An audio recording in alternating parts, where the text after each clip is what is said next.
आज के इस वीडियो में हम डिस्कस करेंगे एनसीईआरटी और नीट प्रीवियस ईयर की एक बहुत ही इंटरेस्टिंग प्रॉब्लम। तो आइए जानते हैं क्या है problem. A charge Q is placed at centre of the line joining two equal charges, capital Q और कैपिटल Q, और स्मॉल q चार्ज इनके सेंटर पे रख दिया, मतलब मिड पॉइंट पे रख दिया और इनकी line join. The system of three charges will be in equilibrium if Q is equal to तीनों चार्ज, मतलब सिस्टम ऑफ चार्ज इक्विलिब्रियम में कब होगा, जब Q की वैल्यू कितनी हो ये बताना है।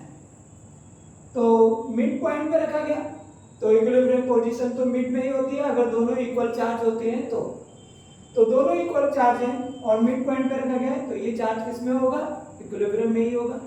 तो इसकी पोजीशन तो मिडिल में ही होगी। ये अगर मैं r/2 कह दूं और ये r/2 कह दूं, दोनों के बीच की डिस्टेंस क्या होगी, r होगी। तो इस तरीके से ये चार्ज तो इक्विलिब्रियम में है। मुझे सिस्टम ऑफ चार्ज इक्विलिब्रियम में चाहिए, तो इक्विलिब्रियम में होने के लिए इस पे भी नेट फोर्स क्या होना चाहिए, 0। इस पे भी क्या होना चाहिए, नेट फोर्स 0, और इस पे भी नेट फोर्स क्या होना चाहिए, 0। ये वाला चार्ज तो मिड पॉइंट सेंटर में ही रखा है, तो इस पे नेट फोर्स तो 0 होगा, क्योंकि ये वाला फोर्स भी इसे क्या करेगा, रिपेल करेगा, और ये वाला फोर्स भी इसे रिपेल करेगा। ये दोनों चार्ज बराबर हैं, तो इन पे बराबर फोर्स लगाएंगे, तो इस पे नेट फोर्स तो 0 है। तो ये तो इक्विलिब्रियम में है। अगर इसमें से किसी एक की इक्विलिब्रियम निकाल लूं तो पूरा सिस्टम इक्विलिब्रियम में हो जाएगा, और कोई भी चार्ज इक्विलिब्रियम में होने के लिए उसमें नेट फोर्स क्या होना चाहिए। For equilibrium of charge capital Q, F net on it should be 0, F net on it should be 0।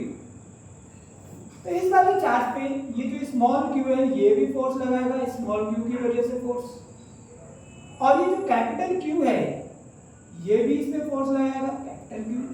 तो दोनों फोर्स इसको रिपेल करेंगे, क्योंकि लाइक नेचर है, दोनों का सेम नेचर है, इसलिए दोनों फोर्स क्या करेंगे, रिपेल, और ये भी इसे क्या करेगा, रिपेल। तो दोनों फोर्स क्या हो जाएंगे, सम हो जाएंगे, इज इक्वल टू 0। अब स्मॉल q की इस वाले चार्ज से जो डिस्टेंस है वो कितनी है, r/2। तो ये हो जाएगा k q capital Q upon r/2 का स्क्वायर, प्लस ये जो कैपिटल Q है और इस कैपिटल Q के बीच की डिस्टेंस r है, तो ये हो जाएगा k q upon r² is equal to 0। तो इस तरीके से ये हो जाएगा 4k q capital Q upon r²। इस वाले टर्म को मैं राइट साइड में ले जा रहा हूँ, तो ये माइनस हो जाएगी k capital Q upon r²। r² से r² कैंसिल आउट हो जाएगा, q से q कैंसिल आउट हो जाएगा, k से k। तो स्मॉल q की वैल्यू यहाँ से आ जाएगी माइनस का q/4।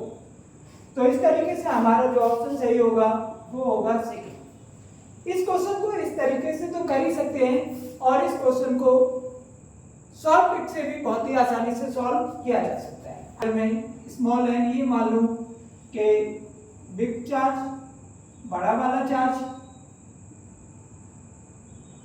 अपॉन छोटा वाला चार्ज, स्मॉल चार्ज, तो जो Q आएगा इसकी वैल्यू हो जाएगी माइनस का NQ अपॉन रूट में n+1 का होल स्क्वायर।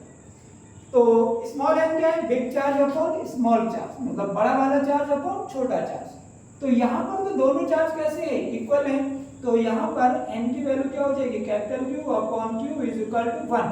तो n की वैल्यू 1 आ जाएगी। अगर मैं यहाँ पर n की वैल्यू 1 रख दूँ तो -1 into capital Q upon root 1+1 पूरे का होल स्क्वायर, तो ये हो जाएगा माइनस का q/4। तो इस तरीके से इस क्वेश्चन को ये शॉर्ट ट्रिक की हेल्प से भी सॉल्व किया जा सकता है, पर ये जो मेथड है इससे अपने हर तरीके की प्रॉब्लम हर जगह सॉल्व की जा सकती है, और ये शॉर्ट ट्रिक है। अगर आप ये याद कर सकते हो तो इससे क्वेश्चन को सॉल्व करिए, अगर आप इससे समझ सकते हो तो आप इसे करिए।